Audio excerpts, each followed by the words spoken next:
Hello health champions! Have you ever wondered what really happens in the body when you're in a state of ketosis, when you're doing a ketogenic diet? What is really happening inside? Let's say that you want to start a ketogenic diet. You want to get into a state of ketosis. The first thing that's going to happen is you have to reduce your carbohydrates. You got to cut them down somewhere in the range of 30 to 50 grams per day. And we're talking net carbs, meaning you take the total number of grams of carbs, you subtract the grams of fiber, you end up with net carbs, because fiber doesn't really count. And you can cut down the carbs, or you could do intermittent fasting, or do both. That works the best. But if you're intermittent fasting, that's a period of time during the day, say 14, 16, 18 hours, where you're not eating anything, so obviously you're not eating any carbohydrate during that time either. If you have a fondness for foods like this, then figure out how to find some alternatives, because these foods are not going to work on a ketogenic diet. The first thing that's going to happen in the very beginning is your body thinks it's been robbed. It thinks it's been robbed of fuel, and you've been training it for years or even decades to rely on carbohydrates. You've been feeding it carbohydrates, you've been topping off the blood sugar every couple of hours, and your body has adapted to that. Now when you cut out the carbs, it's like you're pulling out the rug from under it. Its entire existence has been turned upside down. And that's not a bad thing, but if it happens suddenly, it's kind of a shock to the body. So it doesn't know where to get the fuel in the short term. And as a result, you're going to have a certain number of symptoms, more or less severe. But they're going to be in the very beginning for a few days. And they're going to be things like fatigue and brain fog and insomnia maybe. You're going to find maybe some muscle cramps. Maybe you even get a rash. And all of this put together, people often call the keto flu. And it's not really a flu. You don't have the flu. It's not an infection. It's just a bunch of unpleasant symptoms because your body went into a state of shock. If you want to avoid this, then just do it slower. But if you do it quickly, just know that this can happen. And if you try to exercise, you probably find that you have no energy for that. You crash, you feel terrible. The good news though is that you'll have some quick weight loss. You lose 3 to 4 pounds right off the bat and you get excited. The thing to understand about all this, whether it's the bad stuff or the good stuff, is that it's temporary. It's an initial adaptation. But if you stick to it, if you go from days into weeks, now these symptoms are going to change. They're going to get better. You'll find that you have more energy, you have more focus, more mental clarity, you start sleeping better, your hunger and your cravings go away. If you're a woman and you notice that your periods got more irregular or your PMS got worse in the very beginning, then you'll find that a few weeks into it, they'll probably get better again. Weight loss is kind of a give or take. It's going to work for some people. They get into a steady weight loss, but other people are going to have a little plateau right after those first few initial days. And as far as energy for exercise, you'll find that you have great energy for low intensity things like walking, but if you try some high intensity, chances are you're going to crash, that you don't feel so great if you try something intense. But your body keeps adapting. So if you stay with it for months, then these symptoms are going to go away. They're going to be very stable. So you find stable energy, you find that you have no cravings, you find that you get better sleep. Women have less PMS than they did even before they started. And you'll find that now you have better energy for exercise than you did even before while you were eating carbs. And we're going to talk about this in some detail. Weight loss is going to be successful for most people. If your primary problem is insulin resistant, then for 80% of people at least, you're going to find a steady drop in weight.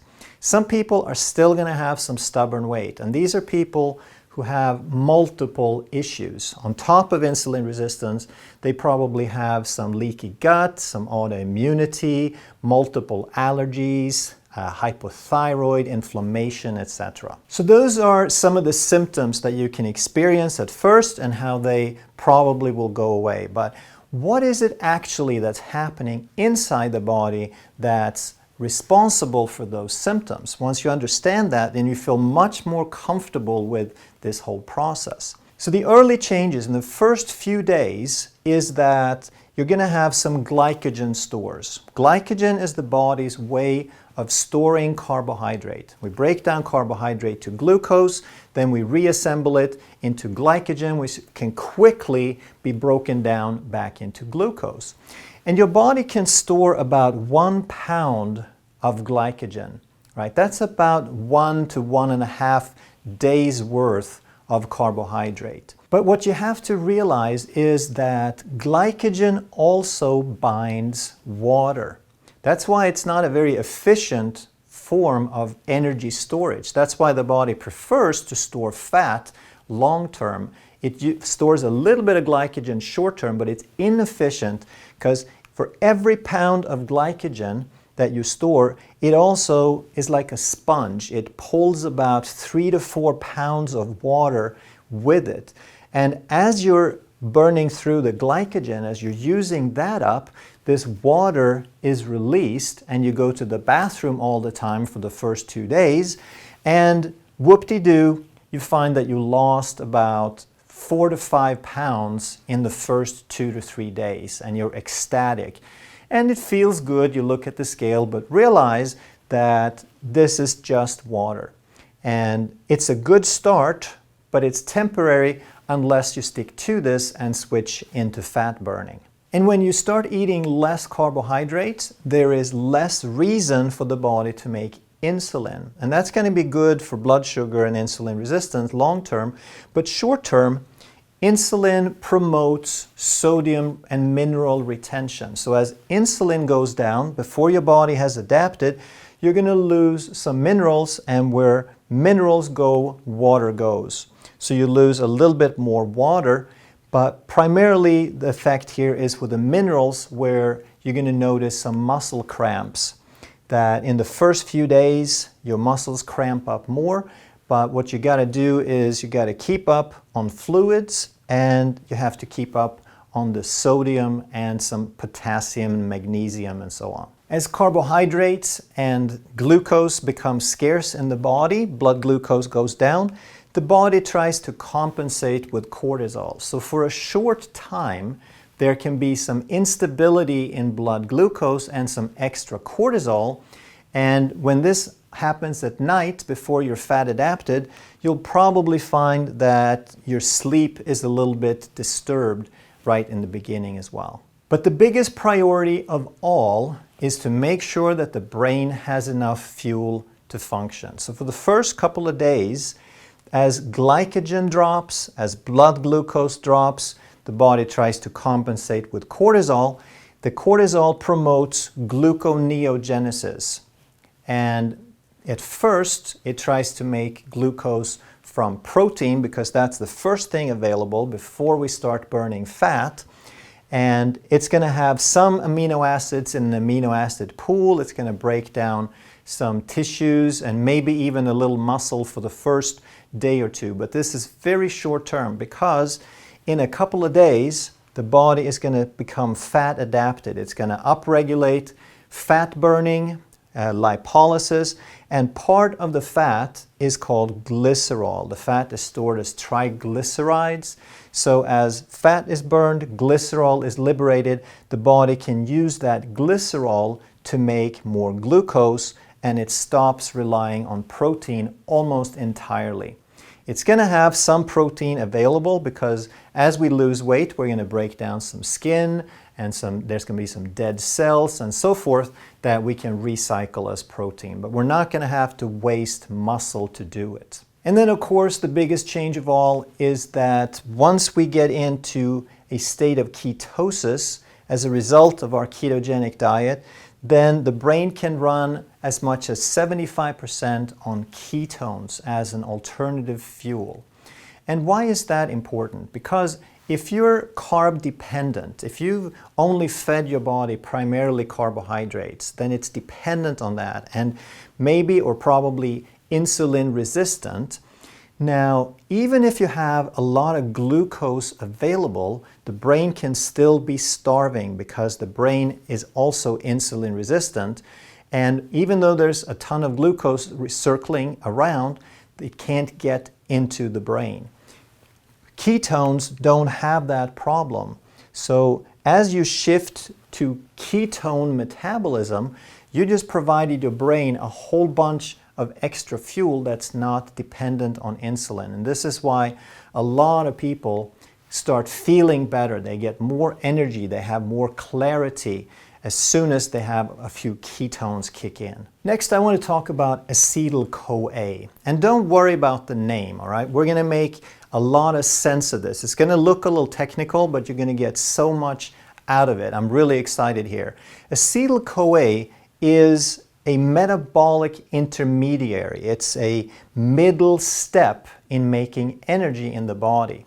So if we're running on glucose, we start off with glucose, then we split the glucose through a process called glycolysis, and in the end, as we chop it up, there's a bunch of steps missing, but we end up with a molecule called acetyl-CoA, and then we take that intermediary and we feed it into the energy machinery, all right? The TCA cycle. Don't worry about the name. It's inside the mitochondria.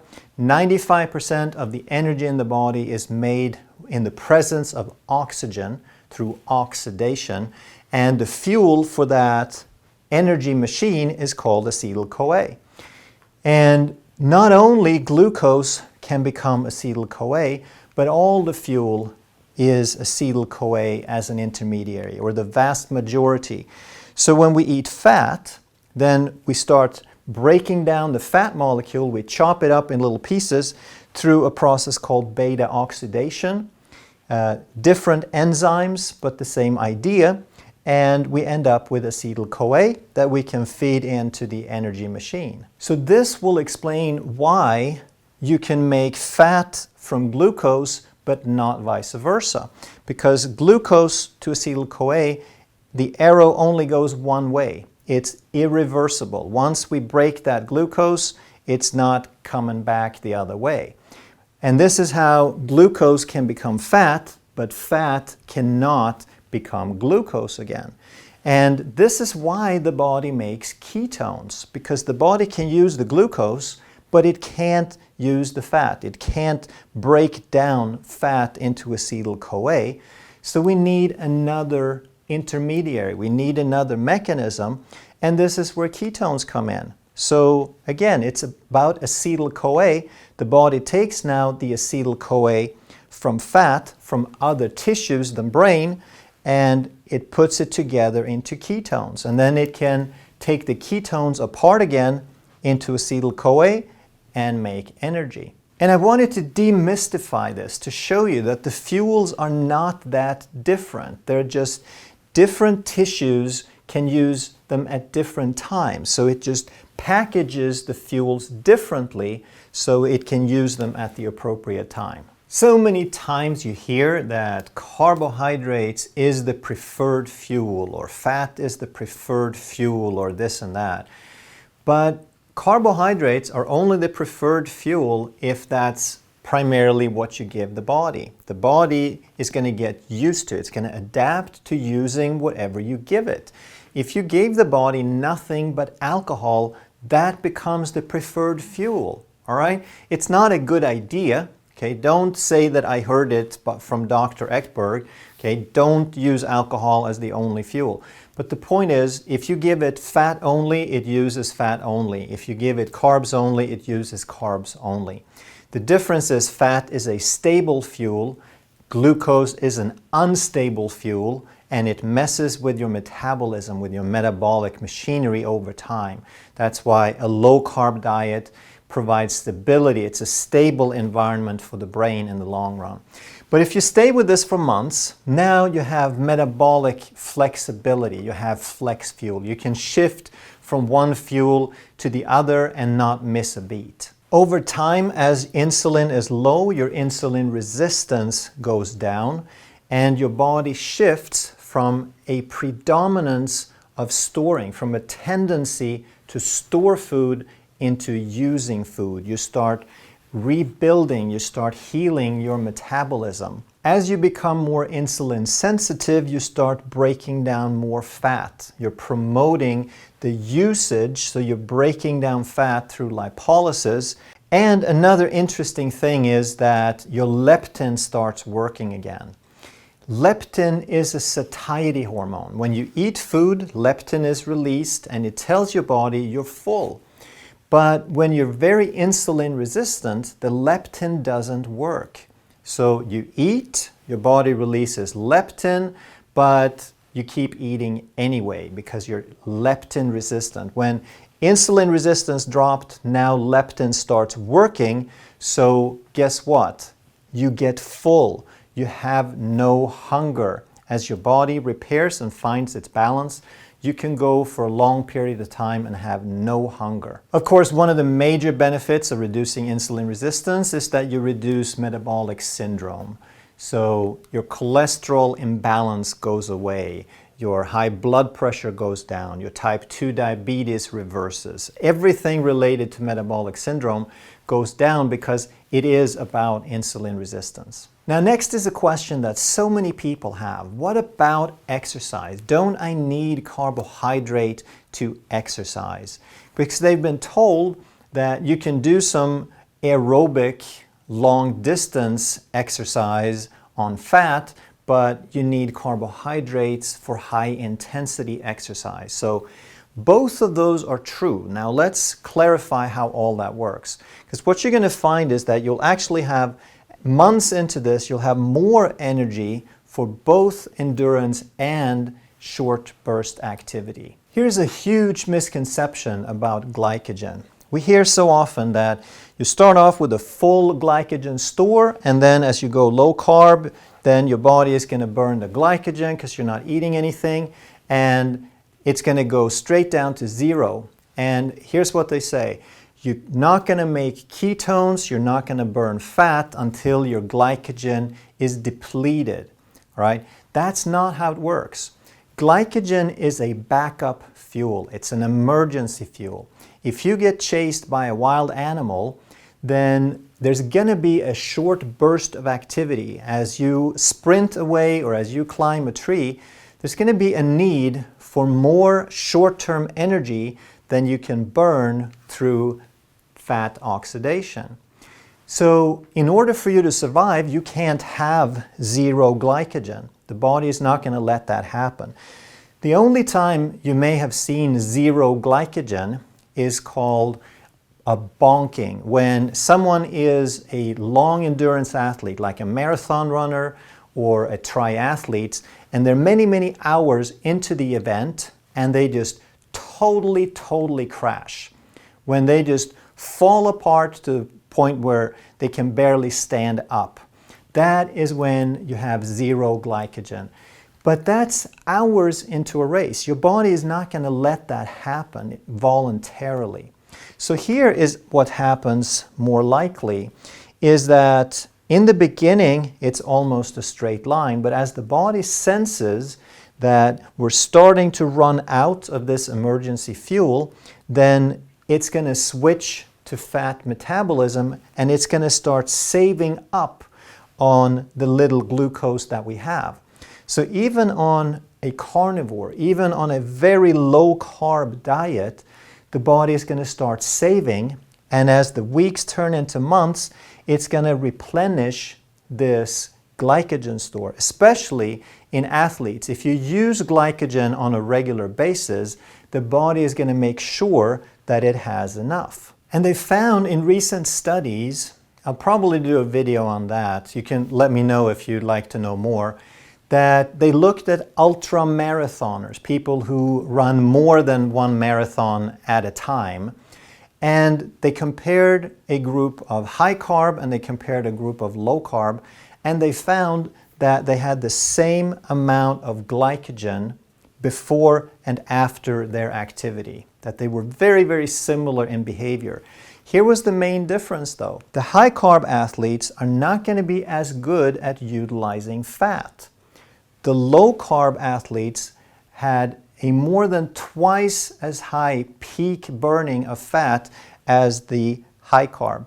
So as you switch to low carb, it might take several months to get fully fat adapted to that point, but eventually you can have a submaximal activity and burn 90% fat during that activity. So now you have the best of both worlds. You burn primarily fat on the submaximal activity, but through adaptation, you've taught your body to build up some glycogen stores, so you're burning fat, but you still have the carbohydrate backup. So this is why you can be both an endurance athlete and a high-intensity athlete on a low-carb or a ketogenic diet, but you'll never find out if it's going to work unless you stay with it for months. Because in a few days, you'll feel absolutely terrible.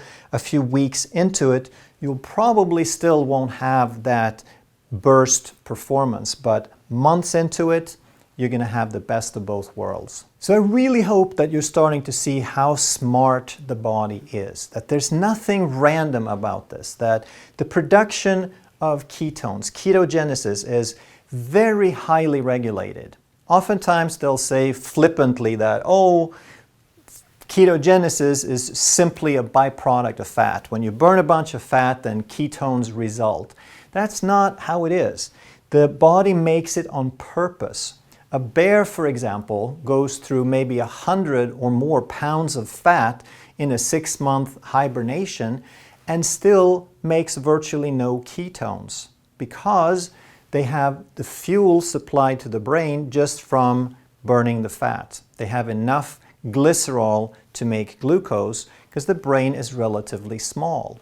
Humans have a bigger brain, so we make it on purpose. And don't worry about these names, but when two signaling molecules called AMPK and glucagon go up, and at the same time glucose and insulin goes down, that signals scarcity.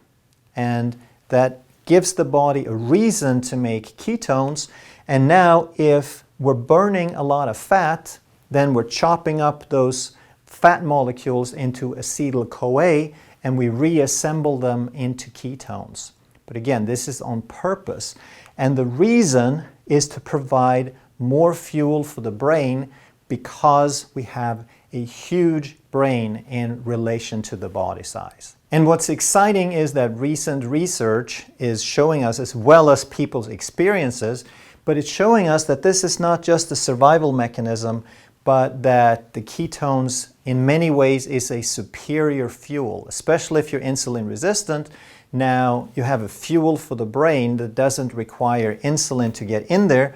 And what most people are going to find out really quick, or at least weeks or months into it, is that now you have stable energy. Glucose and carb metabolism is very unstable. It fluctuates very quickly, so you have to top it off every few hours. You become dependent on frequent meals, whereas if you're fat adapted, you're making some ketones, now you have an almost endless fuel supply and your energy and your mood is very stable. If you enjoy this video, make sure you subscribe and hit that notification bell, and then I think you're really going to love that video next. Thanks so much for watching. I'll see you next time.